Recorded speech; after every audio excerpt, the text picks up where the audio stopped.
We must have been out of our minds.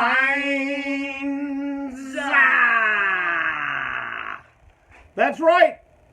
5 o'clock on the dot here on the spot. Where are you? It's break on through.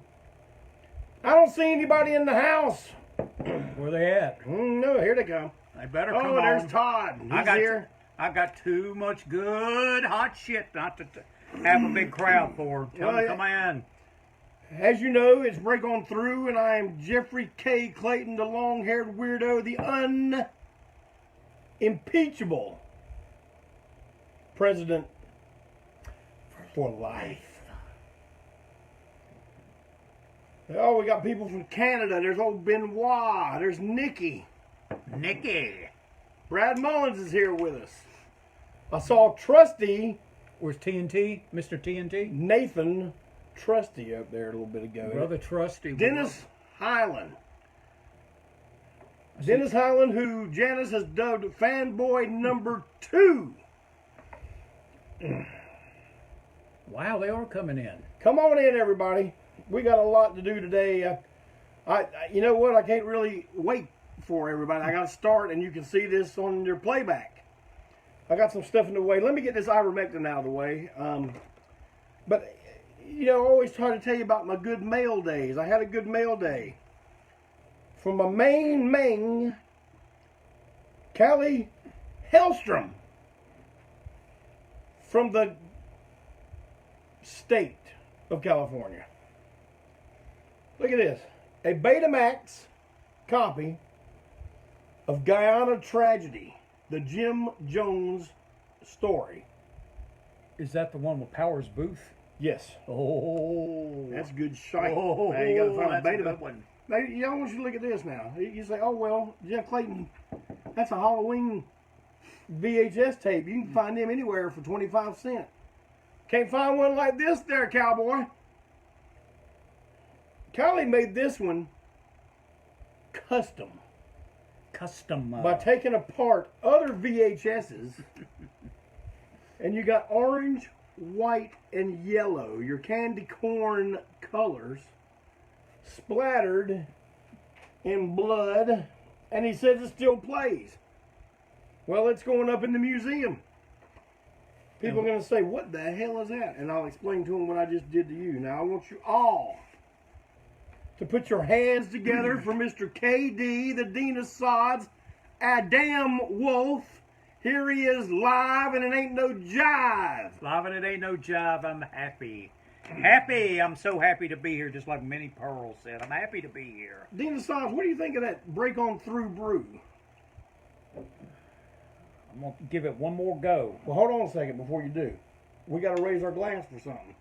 For several things. Well, today, we're going to say happy birthday to Mad Brother Ward. Happy birthday. He finally became an adult. He's 50 years old. All right, there you go, Mad Brother. Many more to you. You decrepit, woolly rhinoceros, petrified turd. And we forgot about somebody else. Who's that? Sophia Loren's birthday was yesterday. All right. Sophia. All you sods, you know how we love Sophia Loren. And there we go. Happy birthday, Ms. Loren. The female Italian. Well, she can't be the female Italian stallion because the stallion's not a female. They've got it going on of all time. All right. Well, that's good. Let's see what else. Oh, special announcement. The Minister of Propaganda sent this across my desk a little bit ago. There are only 7 copies left of this Ain't No Sinking Ship hand-lathed EP. 7 copies left. If you want one, man, you best get a hold of Mr. Tent. Tent's on here. He's watching. Go on there and order one right now, because by the time this show's over, I guarantee you all 7 of them are going to be gone. Yeah, I mean, that's a done deal, right? I mean, people's got to have it. They got to have it. It's only 50? Only 50. Well, now, Me and you go back a long way. You want to count the ways we go back? Why don't you tell these sods how we hooked up together? I knew Jeff Clayton when he was a civilian. That's the truth. He and Brother Scott were friends. Now, some of you know Scott Savage. That's my dearly departed brother. That I thank you all for all the condolences you sent on that. But Scott introduced me to him at the record exchange. And I walk in there and I see this guy with a cue ball head. There was no hair. There was no juice marks. There was no name on this line. The only thing I saw was a cue ball, and Scott says, "Hey, KT, this is Bullethead." I said, "Hey, Bullethead, how are you, man?" And he says, "Well, his real name's Jeff." I said, "Hey, Jeff, how you doing?" And we started sorta, kinda talking a little music in the store. And it was a record store. Yeah, it was a record store. And then we started talking about Black Oak, Arkansas. It was over then. Oh, at Black Oak, Arkansas. And then I'm the guy. Can you believe I told Jeff Clayton something to do? I said, "Jeff, you need to play that washboard." And you kind of objected a little when I brought that up or something. You weren't all for it. No. It got the veto stamp even before there was a veto stamp. And but I didn't stop there, didn't I? You went and bought me my first washboard. We went together. Yeah, to Fault Brothers on North Tryon Street. And it was way up there on the top. And I said, "The only thing I got's change." And they said, "That's American currency. We're good." We were good. We're good. It was a fiberglass one. And you know what? I was thinking maybe he still has that. No. Man, was it destroyed the first time out or what? Man, those things. It was fiberglass. I've had people make. You know what though? I think I saw Malcolm 10 on here. I think that scrub board did make it to Miami, and that's where it met its fate. Hey, what's our guy that was sort of like the white James Brown? What was his name? Wayne Cochran. Cochran had a song called "Going Back to Miami." Going to Miami, yeah. But it made it to Miami. And you know, I'm not sure when did we start having you speak on the records? The first one was "Eat More Possum." Well, I'll tell you how that all started. It was crazy. Because for some reason, you and I were hanging out literally every day for a couple of years. You remember that? Yeah, when you lived when I lived in town. Yeah, and I come by Repo Cheapo, where the old car seats were, and we'd just sit around and talk. And it was great because, number one, he had Bitches Brew by Miles Davis on 8-track, which we listened to all the time.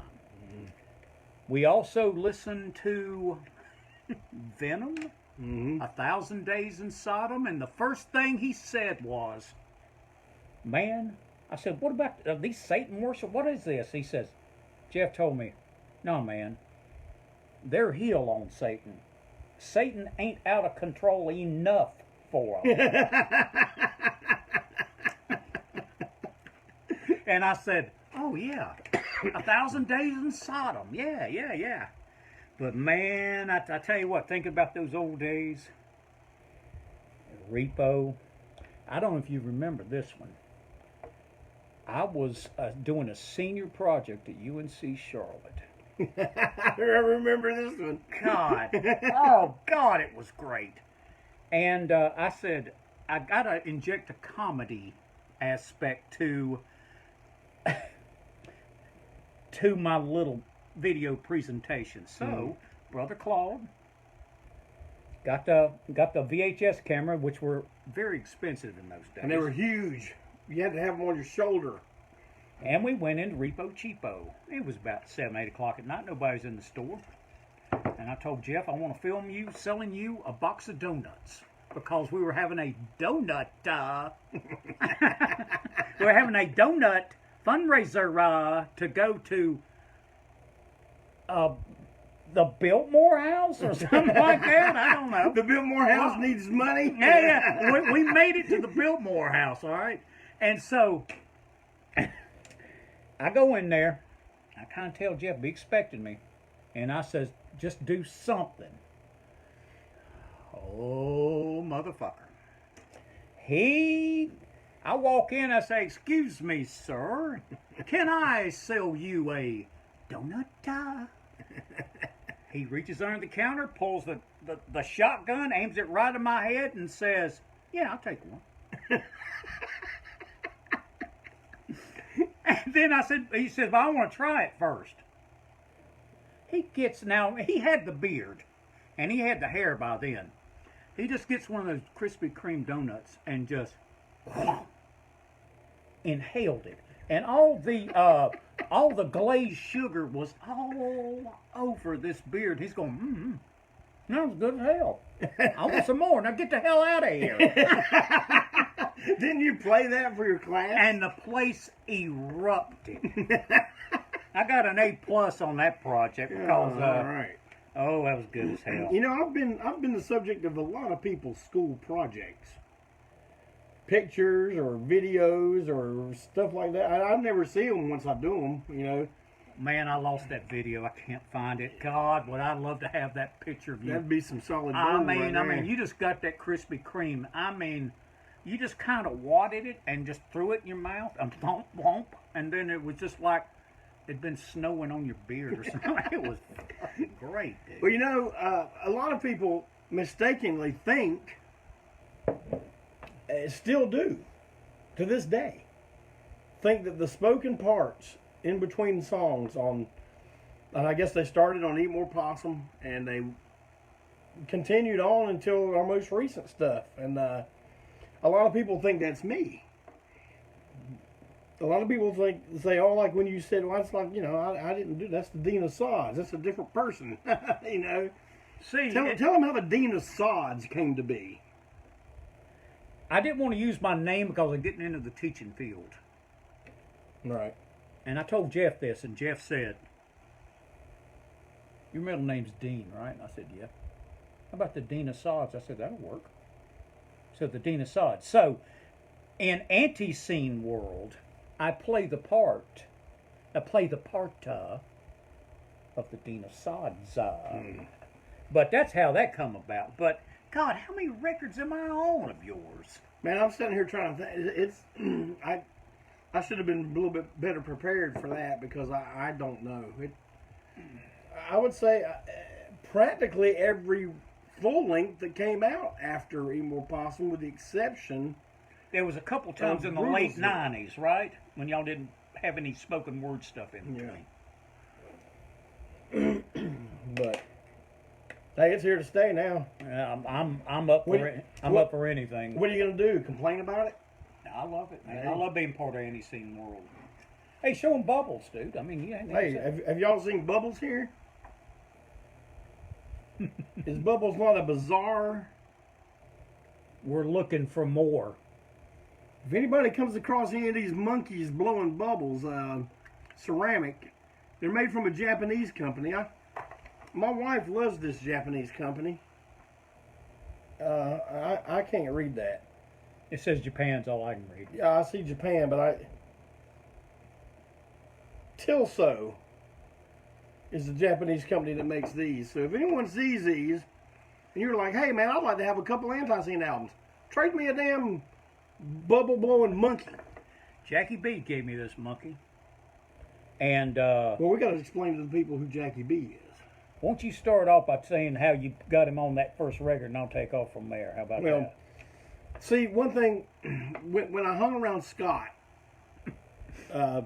he was always playing cassette tapes of spoken word parodies and skits and stuff that they would do while they were in Cliffside.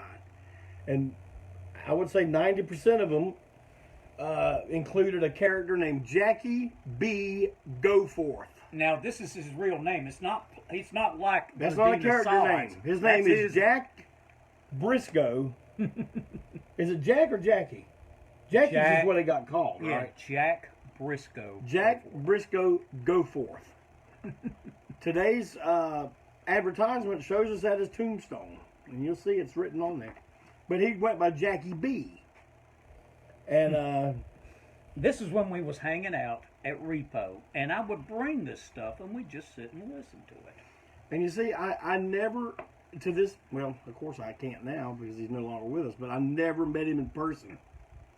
He was very agoraphobic. I don't Yeah, think he wouldn't come to Charlotte. Coming to Charlotte was out of the question. It wasn't happening. You may as well have said, hey, man, you want to go to Beirut? No, it'd be about the same. Ain't happening. I did talk to him on the phone before. Matter of fact, yeah. Whenever I talked to him about being on Eat More Possum. Oh, and he said, yeah, it's okay. Yeah, I mean, was he excited about it? Well, no, not really. He was just kind of, yeah, I don't care. That's fine. Okay. And he does the famous rap right before we do Trapped in Dixie. Oh, yes. Where he says he was sitting around listening to P-Funk. It wasn't bothering nothing. And Damon Husky. Who was the sheriff of Rutherford County at the time. See, I told Jack, I said, look, man, just make it up. I'm going to tell you sort of what to say. Say you're minding your own business, and you're such a freaking sod that they think that you don't even deserve to live in the United States. Hell, I was born in Rutherford County. Oh, that's good as hell. God, the days with Jackie. I mean, man, I think, and you guys can tell me if you're wrong, but I think some of those interludes on Possum especially are just as popular as some of the songs. I mean, I have people come up to me all the time at shows and they just start reciting them. That one's one of the main ones. I was born in Rutherford County. I was framed. I was framed.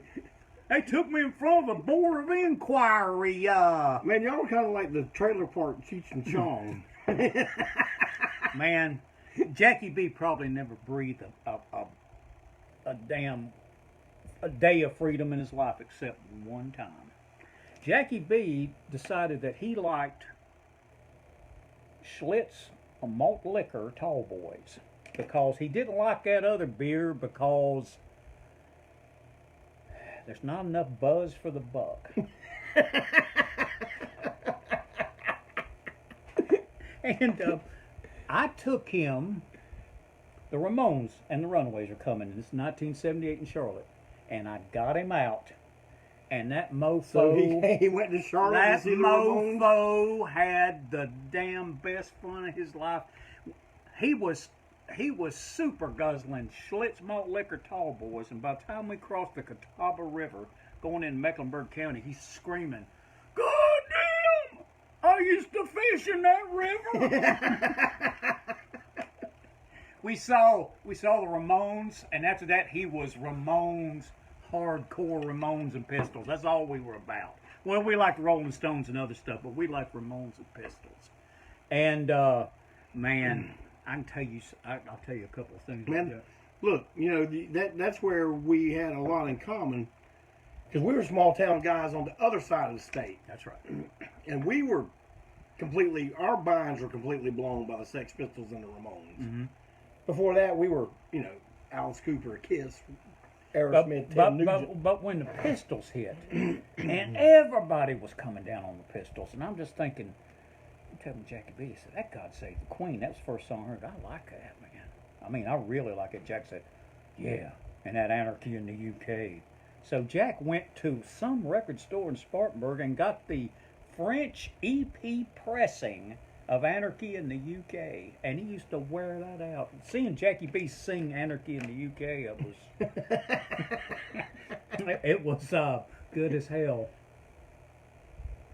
I was going to tell you about something else about Jack. He had two nieces. Okay, I've never told you this. You better get a grip on yourself. he had a couple of nieces running around his house. He lived with his mama, which that's a whole other thing.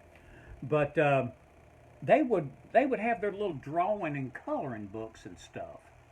Well, this is after we saw the Ramones and the Runaways.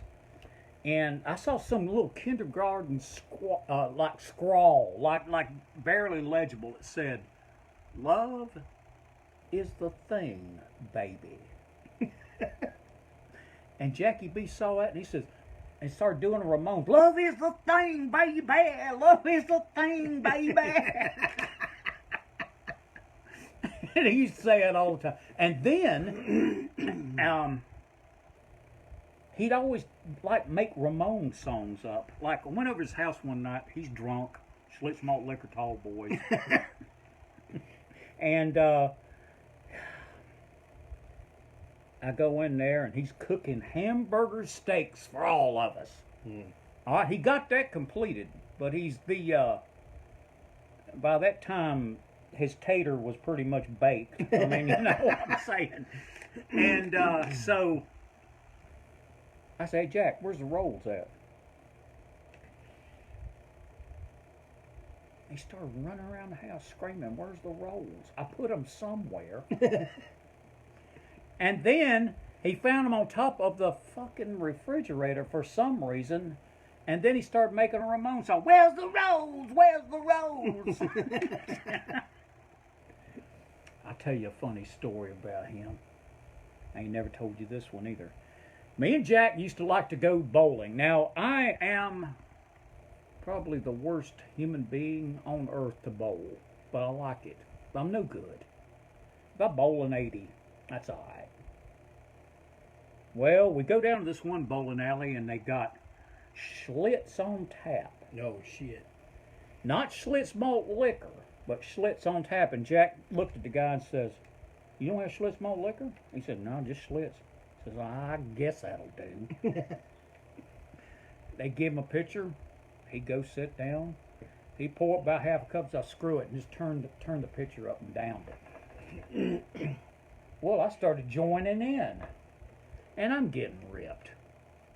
And then my bowling goes to a whole other level. I'm bowling and I'm guttering most of the time. But the last frame of the night, there was the young hip college crowd was between us. And I think some foreign exchange students, because they're seeing these maniacs, me and Jack and others, drunk, throwing bowling balls. So I get up there, and I notice that people are watching me. I lined the shot up, let it go. It bounced, went into the other lane, and got a strike. And the whole place erupted. "Oh, yeah, that's great!"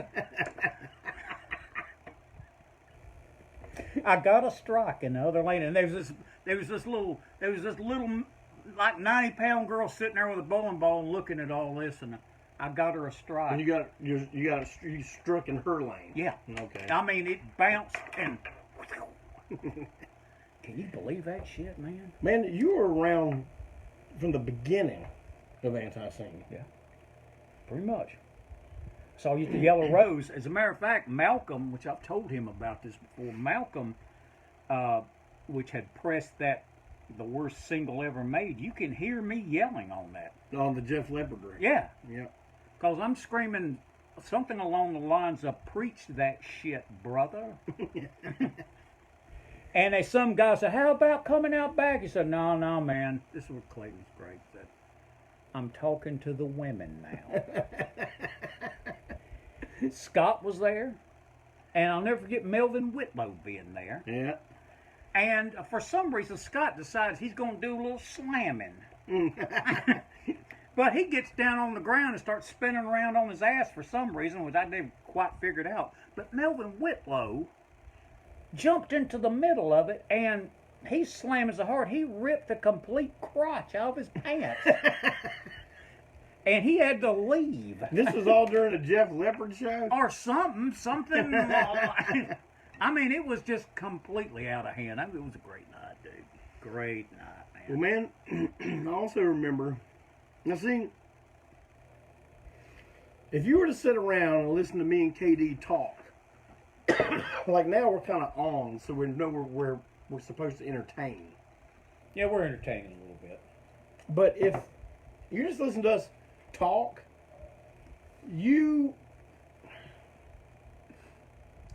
if you could remember the conversation 2 or 3 years later, you would see segments of those conversations end up on ANTiSEEN records. Mm-hmm. Either as a lyric, a song title, an album title. Didn't I always say I was going to ruin somebody's groove, and you took that? Here to Ruin Your Groove. This is the guy that named Here to Ruin Your Groove. I get a lot of credit for this stuff, and I didn't do it all. Man, I'm telling you, ANTiSEEN ideas now, and even the guys that are in the band now, I think they have a very good understanding about it, but sometimes I think maybe they don't, because ANTiSEEN ideas are like each one of us has our own brand of spaghetti noodle. And we got a big boiling pot of water, and we throw them all in there. Mm-hmm. Now, I'm manning the pot. And I take a noodle and throw it against the wall, and it don't stick. Well, it might have been one of my damn noodles. It might have been one of their noodles. But when one sticks, I don't care whose damn noodle it is. If it's good, it's good. Mm-hmm. You know, Mad Brother Ward has come up with some of the iconic imagery, like the dawn of ANTiSEEN was all his idea. Oh yes, the My God Can Beat Up Your God thing, that was Joe's idea, all Joe's idea. I got a story. I've been holding out on you that I told you recently, and it just blew your mind. I think I need to tell this. Just everybody gather all around. I hope Brother Hembry's watching this, because he's going to be enjoying the living hell out of this. Come on in. All right, so here's the deal. It would had to have been sometime in the 1980s. Did you ever, or you or Joe ever work at the record exchange? For some reason, I picked you guys up there. I think. Man, Scott hired me part-time at the record exchange. Mm-hmm. Kind of without Rosenberg, the owner, knowing about it. I kind of got paid. I probably got paid in records, and that was probably suitable for me at the time. Mm. But it was just part time. I was going to school, and man, once the whole thing about the band started happening, man, school was out, rock and roll was in, and that's when Mama Clayton says, "You're on your own, cowboy." I ain't funding no rock and roll whorehouse or whatever the hell you got going over there at Charlotte. I ain't funding that. Okay. So I drive over there. I'm to see Scott probably, or see Reed Hardis. That was a good friend of both of ours. He passed away. But Joe and Jeff get in the car with me. Nobody has ever heard this story before.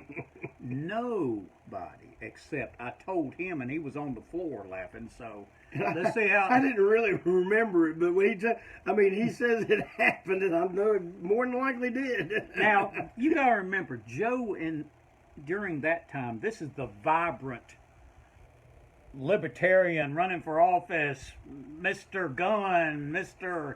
Rock and Roll Joe, right? And every time I see him, he said, "Hey, man, hey, KD, how you like my new pistol?" I said, "Oh, good as hell." He said, I have to carry a pistol around. There's some of these sods around here I don't know about. I said, "I understand." They get in the car. There's Jeff. Jeff was probably in the front seat, and Joe was probably in the back. There was an old Ford Fairlane of mine. And we're going to Matthews or Monroe somewhere. Probably either to put up flyers or to take copies of Drastic to record stores. Oh, okay. More than likely. So Joe showing me his gun. Oh, it's good as hell. And then Jeff looks at me. I'm pretty sure, I'm 90% sure it was Jeff, but either one of them could have told it like this. But Jeff was sitting beside me and said, "Hey, man, you wouldn't believe some of the maniacs we run across." I said, "What are you talking about?" He said, "We saw some sod the other day come up to you and he says, 'Hey, man, Satan loves you, man.' And you said, 'Hey, man, let me tell you something. Fuck him.' That mofo's never done a goddamn thing for me. And fuck him, fuck you, fuck all y'all." We probably lost half our audience. Oh, they don't like Satan. So, that's good. And then Joe would tell me, he said, "Hey, man, let me tell you something. This is where when ANTiSEEN was practicing in some pretty shady neighborhoods in Charlotte." It was man, all the practice areas were in the roughest parts of town, you know. And Joe said, "Man, I parked my car, I got out, and this wino comes up to me and said, 'Hey, man, can you blow me a dime?'" He said, I just pulled a piece on him and said, "Look, dude, I got to get to a rehearsal right now, and you need to hit the road." And said that guy ran away. But Joe took great pleasure in telling me that story. That was a good one. God, I love that. But, man, I'll tell you something else. When we'd sit there, Jeff was kind of doing this at the time. God, this is one of your secrets. I don't know if I need to tell this. I'm going to go for it. You stop me if you don't want me to tell it. They would be maniacs coming to this store. And they would probably get on Jeff's probably next to last nerve. Going on about nothing. Is this when I worked in the store? In the porn store? No. This was at Repo. Oh, Repo, okay. And those guys would say, "No. And you go, "Mm-hmm. Mm-hmm." And this guy was a recurring character. So I told Jeff, I said, "Look, man, you're on to something. Anytime he says something, all you have to respond is, 'Hell yeah.' And if you hell yell him enough, he's out of oxygen. He don't have nothing else to say." So he go, "Hell yeah. Hell yeah. Hell yeah. Hell yeah." And the sod finally hit the road, man. I'll tell you a funny Scott story. Now, Brother Scott with the Streets Living Theater, he used to he had him a band, and it's like most bands, you know, everybody's always trying to figure out the angles and how to do stuff. Scott had his drummer say, this would actually be a great ANTiSEEN song. The drummer looked at Scott one time and said, "Hey, man, how you want me to play this?" And Scott would say, "Hey, man, just don't shit and fall back in it." You know, one of the greatest lines I got from you that I swore was going to be part of ANTiSEEN lore, and it probably still will at some point, but I got this from you. I still use it to this very day. What's that? When people say, "Hey, man, have you heard," they describe some band to me whose logo I cannot read. You know, hey, do you get into any, you know, desecration, mutilation nation or anything like that? And I go, "Man, I wouldn't get up out of the electric chair to listen to that." Classic. Or I say, "You know what, I file that under E." Why do you file it under E? Electric chair. As in, I wouldn't get up out of thee to listen to that shit. Oh, I heard that one when I was in my working printing presses back in the old printing presses day. They would be some sod working a press and, "Oh, Stacy needs some help." His name wasn't Stacy. It was, well, we'll just call him Stacy. "Stacy needs some help." And one of my friends looked and said, "Hey, look, man." He's telling the plant managers, "I wouldn't get out of the electric chair to help that dude." I mean, F him. F him. And he said, well, hell, yeah, I feel that strongly about it, okay. All right, man. Got some more Jackie B stuff I never told. See, you're getting Jeff's reactions like for the first time because I had some of this stuff on ice because we never get to see each other long enough. But did I ever tell you about, I'll make sure I get that right. Jack liked Cher. Oh, yeah. You told me this one. But he says, I don't appreciate how she treats Sonny worth a damn. And then he starts singing Half-Breed. Half-Breed! I learned to take the word, or whatever it was. And Jack called it breed. I said, what's that? Breed. Oh, half-breed? Oh, yeah, hell yeah. And then he started singing Gypsies, Tramps, and Thieves. Okay. But Jack was a maniac. I think I've told you people this before. And he would say, Gypsies, Trampansies. Trampansies. I said, Jack. Well, that would be a very timely title these days, wouldn't it? And Jack said, I said, what's a trampansie? He said, I guess it's a damn monkey that travels around with them. God. But he really believed that, though. Like, he wasn't just making that up to be a wise ass. God almighty. He was a maniac. And you know, remember Marlo Thomas? That would be Danny Thomas's daughter. She Yeah, from That Girl. Well, Jack always referred to her as that bitch. Okay. Speaking of a bitch, have I ever told you about Jackie's crazy uncles? They were bitches? No, but they were doing the bitches. Mm. Well, he had this, as Jack called it, his concubine. He had his side piece. She lived in a trailer. And he paid for the trailer and kept her up because that's his side piece, right? Mm-hmm. Well, she's got emphysema and she's got chronic COPD, which nobody gets out alive with chronic COPD. She's having to wear oxygen 24/7. Mm. She's also a cig smoker. Mm. She's wearing the hose, and you know they tell her now, no open flame or nothing, and we can't have that. So she said, the hell with that, I gotta have a cig. Lights that cig, blew the side of the trailer out, and launched her into a damn field in front of the house and blew her clothes off. Oh my God. Did she survive this? Come out without a scratch. So, Unc decided, well, I gotta help her out. I'm gonna get another trailer. Which he did.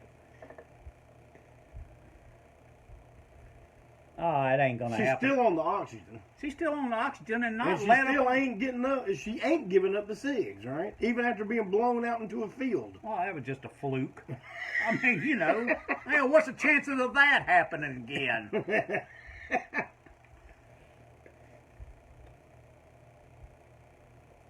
It happened again. This time, launched her out in the field again, blew out the entire side of the trailer. But this time she got burns. They sent her to the rest home, and that was the end of her. No more oxygen and cigs. But just about took her young ass out. I got another story for you. Another Jackie B. If you feel what you want to hear it. Well, what time we got? We got about 20 minutes. Well, man, I'll give us one more quick Jackie B, and then I got something I got to address. Oh, yeah. Okay, so Jackie B, You remember the Cliffside Cemetery we went to? Yes. All right, so it's about 1/10 of a mile square. Well, Jackie B lived on the other side, and so I've told Trusty and Brother Giles this. I'm fucking rolling, yeah. So that's what we want, brother. And so Jack, he used to play tennis all the time. He was 6'4" and weighed about 180 Jackie pounds. B played tennis? Yes. God almighty. But after high school, he said, forget that. And he gained about 40. One Christmas, he said, you remember these, like in The Sopranos, they have these kind of like zip-up suits? Yeah, those track suits or something like that. Warm-up suits, jogging suits, whatever. Jackie B had a red one. He says, ooh, I got him to get in shape. Yeah. So the day after Christmas, he lines up at his house and starts hitting the road. Hmm. Well, he made one corner of the graveyard before he, as he said, collapsed. And he says, man, I ain't never doing nothing like that again. And he didn't. Nothing like that, what, jogging? Yeah. And, but then he say, well, you know, I'm just going to call them my jogging. Well, I got to go real hick on you. Not jogging pajamas, jogging jammers. Jogging jammers. Yeah. So you wanted to talk about some other stuff? I got something to address here. A lot of people are wondering. They know you got your tattoo. I see you got a long sleeve shirt on. You can't show it to them today, but they want to know what is the deal with Bunker Hill chili. You know the now, deal. You got to tell me something. It's backwards, right? Yeah, of course it's backwards. All right, so this is the working man's turn it around chili. so they can see it. This is the working man's chili. Well, you say, well, KD, there's lots of working man's chili. Oh, no, there's not. That's brand X. Only thing I can tell you is when I was living in poverty in Charlotte, as long as I had a jar of peanut butter and a can of this, I could make it. You eat chili and peanut butter? Not together. Oh, okay. But see, I could, say if I had $2. Well, this costs about $1. I go to the bread store and buy some day-old bread for about 50 cents. And I could make it till I got home to Cliffside and Mama could feed me again. You fucking sod. Yeah. Well, what do you have here? You got hot dog chili sauce and chili no beans. All right, so let me just address the ANTiSEEN world here because I got a lot of friends out here.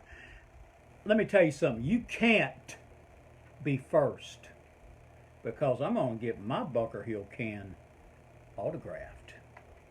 But I'll tell you what, I will autograph Bunker Hill cans, but I will not autograph brand X. What if they say, hey, I got some wolf chili? That's a pretty cool name. Bunker Hill. It's Bunker Hill or nothing. Nothing. Our buddy Janice said that.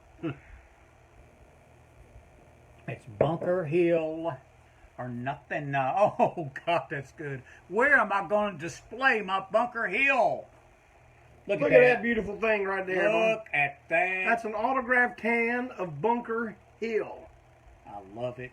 That'll go into the Scruggs, the KD's personal museum. It's nothing like this, but not bad. Man, tell them what you think of the Break On Through Studios here. You need to charge admission. That's all I could say. You need to charge admission because somebody like me who grew up around all this stuff, I mean, this is it. I mean, Jeff's and I's tastes are almost identical, so we like sort of the same things. So I can go around and look up and down and say, oh, God. Wow. There's Cosmo's jacket. There's the Joker. Who's that autograph to right beside the Joker there? Is that Adrian Street? Exotic Adrian Street. That's an Adrian Street autograph? Yep. Oh, that's good. And the nice naked bathing lady's got Jesse Ventura on top of her back. Can't see that. That's good as hell. That's good. Yeah, but once I get everything, like, you know, I'm tuning it in. You all right, man? I'm tuning it in right now, and you know, getting some tweaking done around here. And once I feel like I'm there, I'm gonna do the tour. One of these episodes is gonna be the tour of the Break On Through studio. It is well worth. I mean, it's probably worth more than one episode. I got to say. Yeah, it might take a little more than an hour to go through it. What time we got there, bud? About 15 till. Well, man, I'll tell you what we're gonna do. We're gonna go ahead and wrap it up. Okay. And I'm gonna tell you what. I enjoyed having you here today. Man, I enjoy every time we get together. Man, we all get together any type of weather and we do the camel walk. Oh, hell yeah. You know? There was a day, there was a time. Because we must have been out of our minds.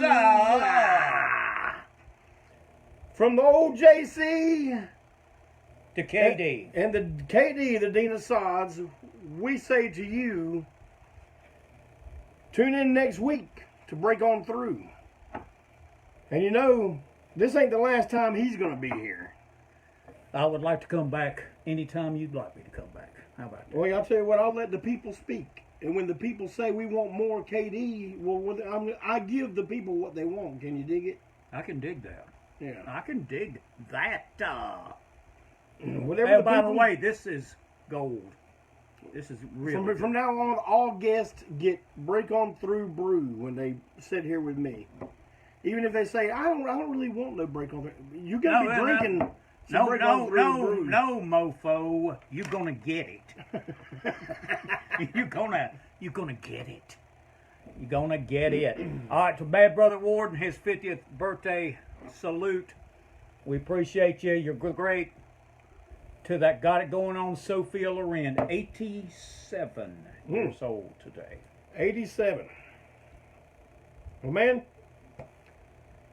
everybody out there,